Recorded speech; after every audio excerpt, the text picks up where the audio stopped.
The Zyvar Empire had crushed countless species. Their warships turned entire planets into dust. Their soldiers were ruthless, their technology unstoppable. When they set their sights on Earth, they expected another easy victory. They were wrong. The first battle began in orbit. Zyvar warships fired plasma cannons, turning human fleets into fireballs. Earth's defenses crumbled in hours. Thousands of human soldiers fell as Zyvar forces landed. But then, something strange happened. The soldiers they killed came back at first. It was just a rumor among Zyvar troops. I shot a human in the head, saw him fall. But the next day, I saw him again, alive. The reports spread. Every battlefield told the same story. Human soldiers who had died were returning. No scars, no wounds, just back on their feet, fighting again. General Kravos, the Zyvar commander, thought it was a trick. Clones, maybe. Or illusions. He ordered his officers to investigate. That's when they learned the terrifying truth. Humans had conquered death. The secret of the immortal sin, a hidden base deep within Earth. A scientist named Dr. Elliot Carter had developed something incredible, resurrection pods. Every soldier had a chip implanted in their brain. The moment they died, their memories and personality were uploaded to the system. Within hours, a new body, fresh, strong, and uninjured, was grown and imprinted with their mind. The soldiers simply woke up, ready to fight again. The Zyvar had weapons, ships, and superior numbers. But humans had something better. They never ran out of soldiers. Fear spread. Zyvar forces panicked. Battles that should have been easy, victories turned into nightmares. A Zyvar captain executed a human prisoner in front of his troops. An hour later, the same humans stormed their bunker and killed him. A sniper took out a squad of humans. The next day, those same soldiers came back, stronger than before.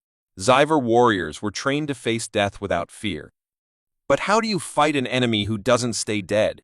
For the first time in history, Zyvar soldiers began to desert. The Battle of Tereth final stand happened in New London. The Zyvar had surrounded the city. General Kravos ordered an all-out attack. If they couldn't kill humans permanently, they would destroy everything. Bombers rained fire from the sky. Buildings collapsed. The streets turned to rubble. The Zyvar thought they had finally won. Until the dead soldiers stood back up. Flames burned around them. Smoke filled the sky. But the humans marched forward unshaken, unbroken. A Zyvar warrior screamed, firing his weapon. A human soldier took the shot to his chest and fell.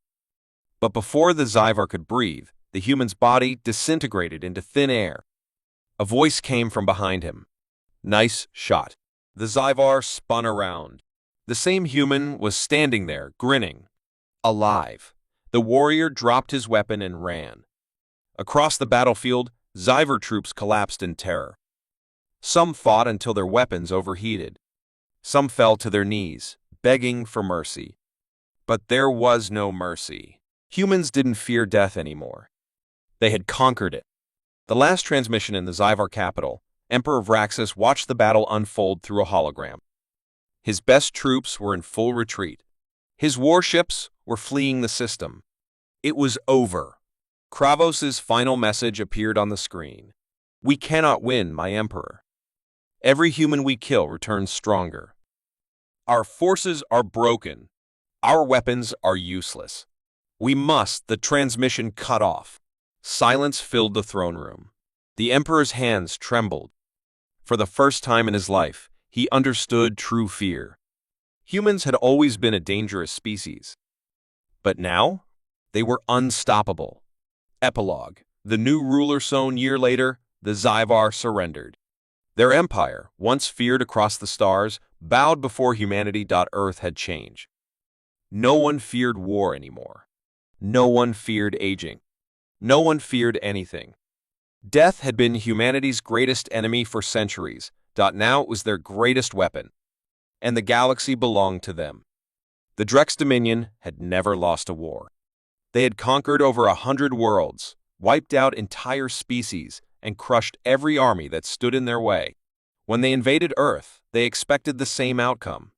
They expected humans to beg, to surrender, to die like all the others.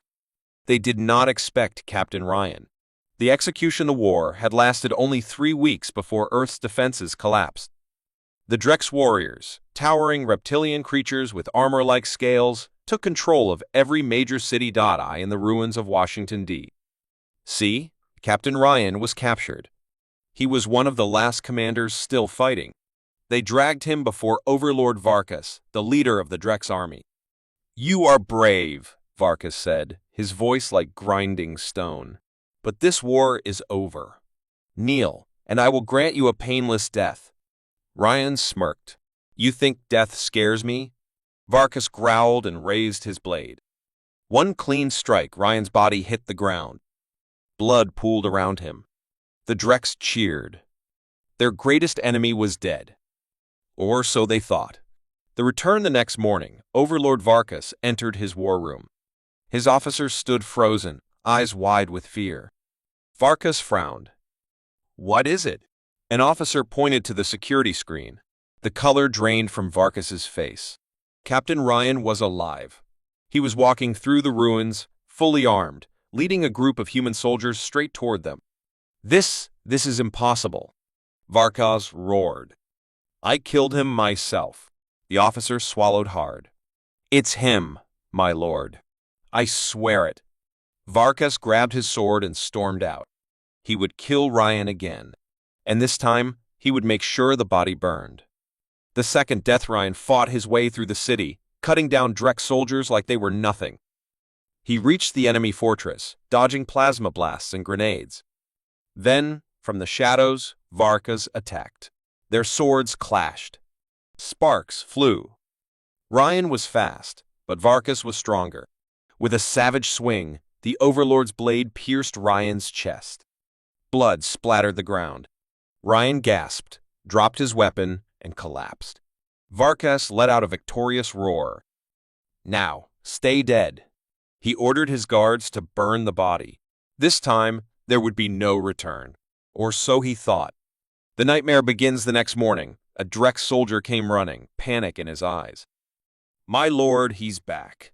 Varkas turned sharply. "What?" He rushed to the security screens. Ryan was alive again, standing in the middle of the battlefield. Smiling, the Drex soldiers murmured in fear.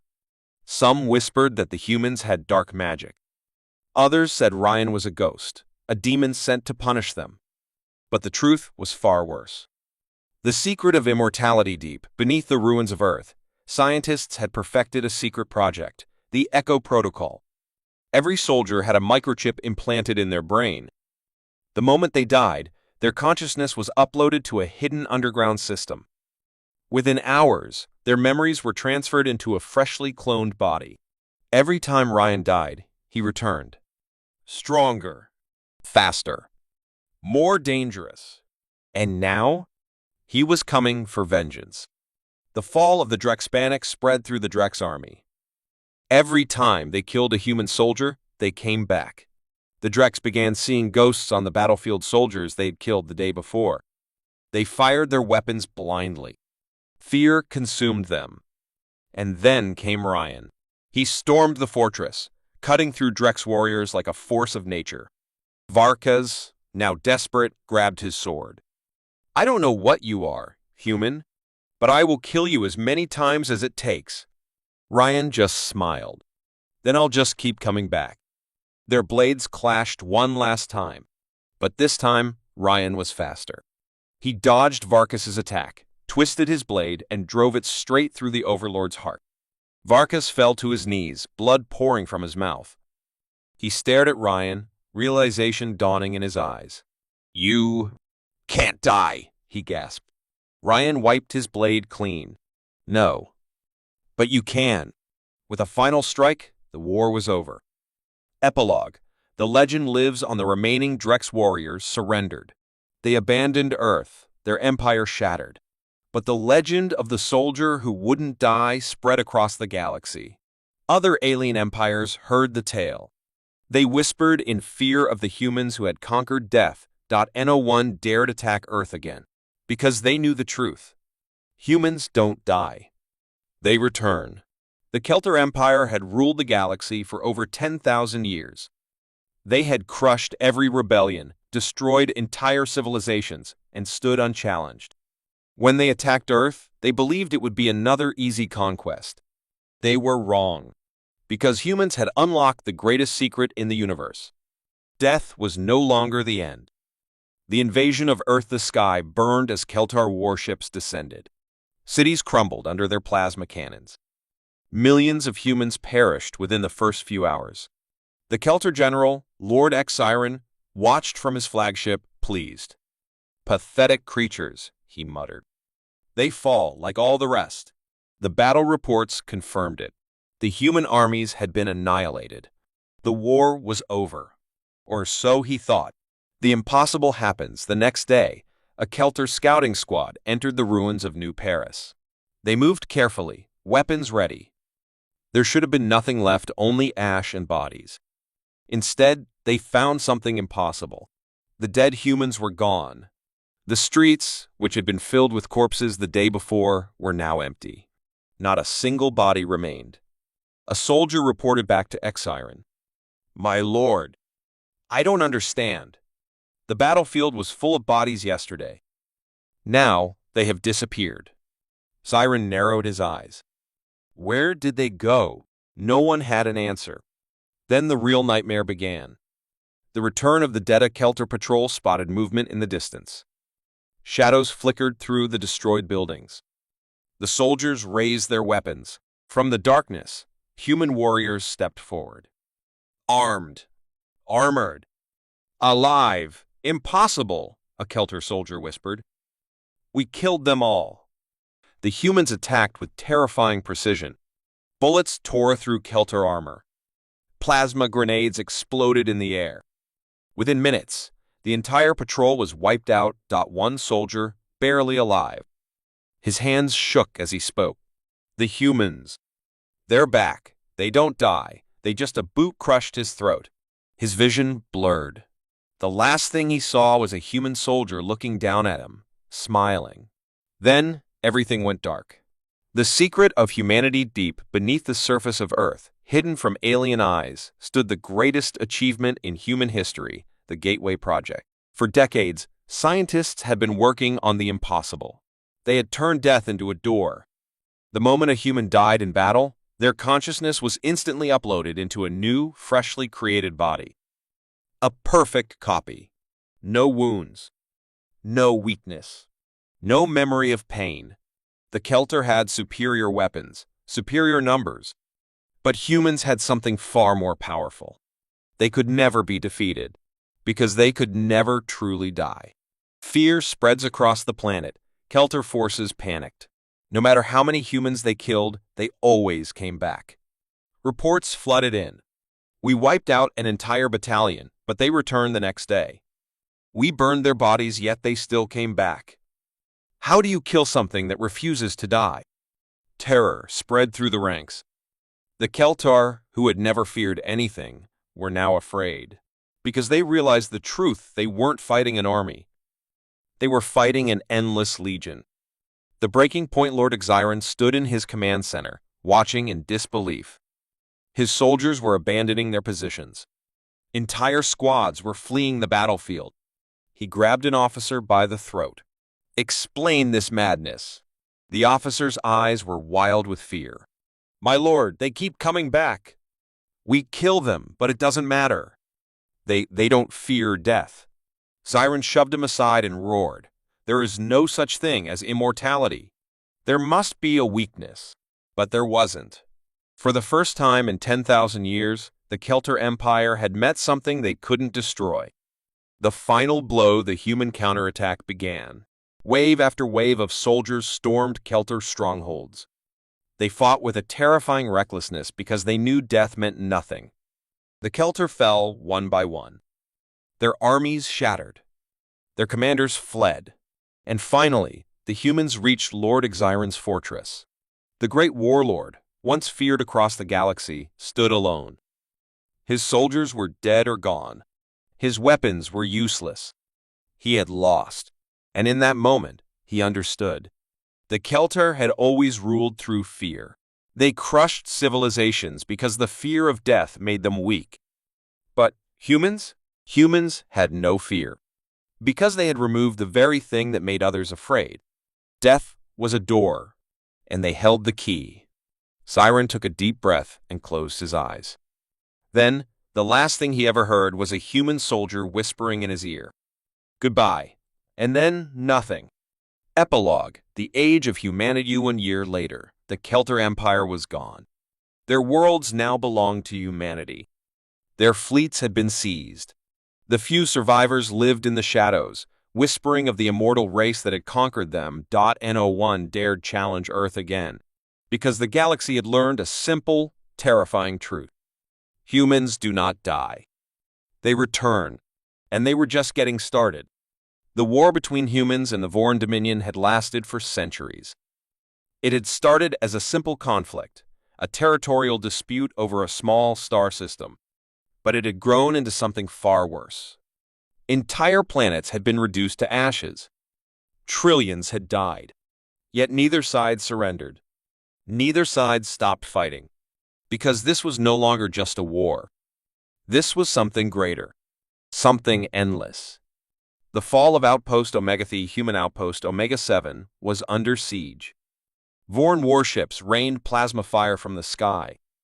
Thousands of alien warriors stormed through the burning city, cutting down everything in their path. Commander Ethan Graves stood at the front lines, firing his rifle. His armor was cracked, his face was smeared with blood, but he refused to fall back. A Voran warrior lunged at him. Ethan twisted, dodged, and fired a shot straight through its skull. But for every Voran he killed, 10 more replaced it. He turned to his soldiers. "Hold the line.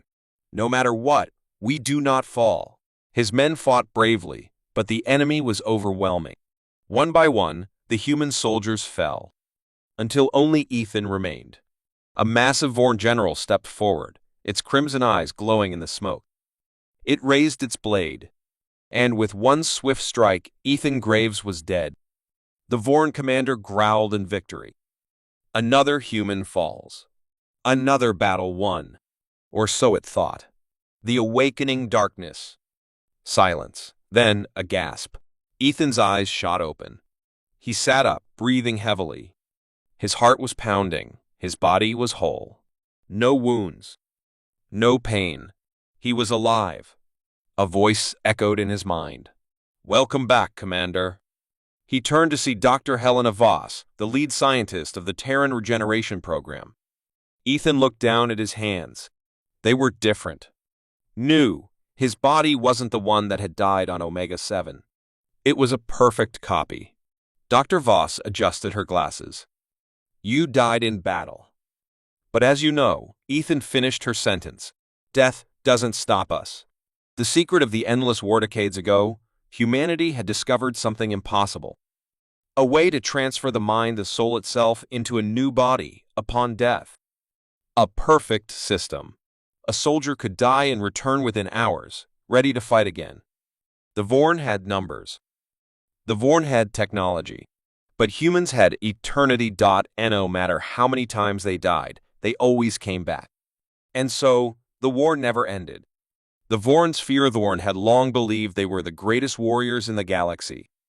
They fought for glory, for dominance, for conquest.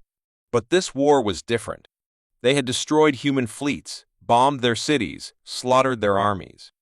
And yet, the same soldiers kept returning. It broke their minds. It shattered their morale. Some believed the humans were cursed. Others whispered that humans were not truly alive. Because how do you defeat an enemy that does not fear death? How do you win a war that has no end? Ethan's revenge. Ethan stepped into his new armor. His body was fresh, his strength renewed. But his memories remained. He remembered every death. He remembered how the Voran had overrun his outpost. And now, he was going to make them pay. Aboard the warship Retribution, he and his battalion launched toward Omega-7. The Voran thought they had won. They were wrong. The battle that never ends. As soon as Ethan's forces landed, the Voran panicked. They saw the soldiers they had killed yesterday standing before them again. Ethan raised his rifle. "You thought we were gone?" He smirked. "We never leave." Then the battlefield erupted in chaos. Humans tore through the Vorn ranks. They fought without hesitation, without fear, because they knew death meant nothing. And the Vorn? They broke. They fled. They abandoned their posts. They realized the horrifying truth. They could never win, not against an enemy that would fight forever. The endless Cycleathans stood on the battlefield, watching the remaining Vorn ships retreat. He knew this wasn't the end. The war would continue. It always did. The Vorn would strike again. The humans would fight back. Soldiers would fall, and they would return. And again. And again. Because this war had no end. Not today. Not tomorrow. Not ever. Humanity had conquered death. And so long as the enemy remained, so long as the war continued, they would always fight. Because this was not just war. This was the endless war. The Exelvar Empire had conquered thousands of worlds. They were brutal, unstoppable, and merciless. Wherever their war fleets arrived, civilizations crumbled. Then, they invaded Earth. They expected an easy victory. Instead, they witnessed something they could not understand. And for every Exelvar that fell, the last thing they ever saw was a human smiling. The fall of Earth, the invasion, was swift. Zelvar dreadnoughts darkened the skies. Their orbital bombardment wiped out cities in minutes. The great capitals of Earth, New York, Beijing, London, were reduced to ash.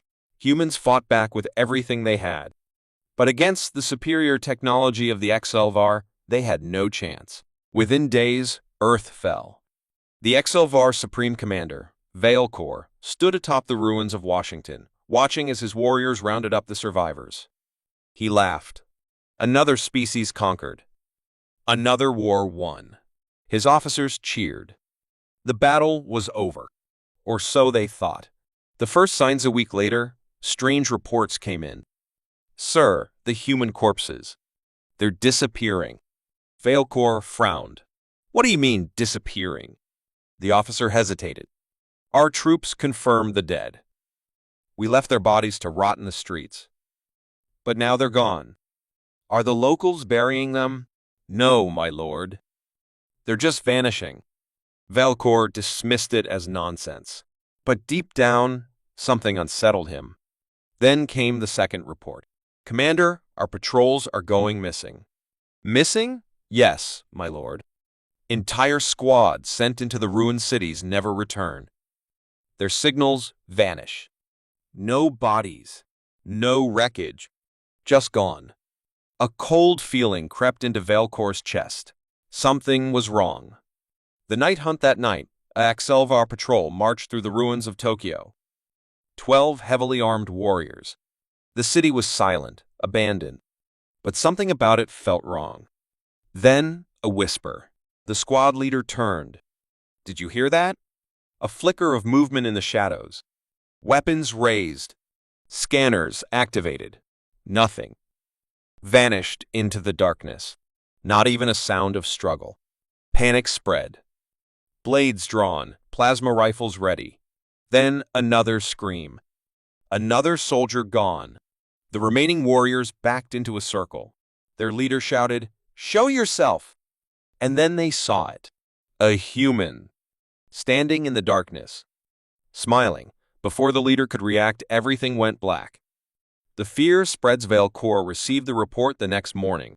An entire squad lost. No survivors. No bodies. Only their weapons remained, scattered in the street. For the first time in his life, he felt fear. Because whatever was happening wasn't normal. More patrols were sent. More disappeared. And then, a new message arrived.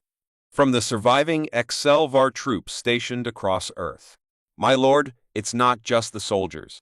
Our commanders, our warlords, they're vanishing too." Veilcor gripped his throne. His claws dug into the metal. What was happening?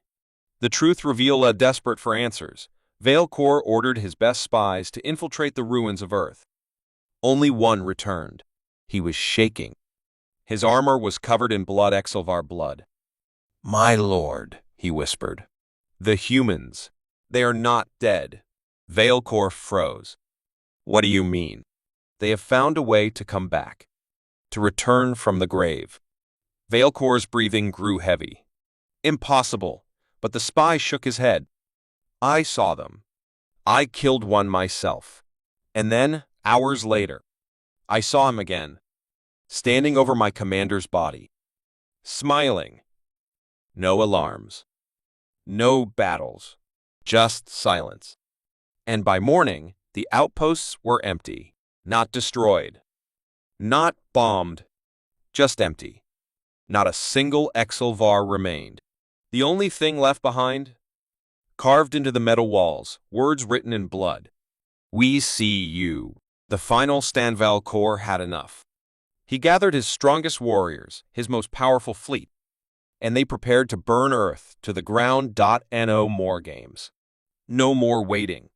He would cleanse the planet. But before the first shot could be fired, the lights in his warship flickered. The soldiers around him froze. The sound of breathing echoed through the darkness. Then, a whisper. Too late. The power went out. Screams filled the flagship. Blades clashed. Plasma fire erupted. But it didn't matter. The Exilvar never saw their enemy. Only shadows. Only whispers. And the last thing they ever saw was a human. Smiling. The mighty Exilvar Empire gone. Their fleets abandoned. Their cities empty. No bodies. No survivors. Just silence. And the last transmission ever received from their homeworld? A grainy video of a single human standing in the throne room of the Exilvar Supreme Commander, looking at the camera and smiling.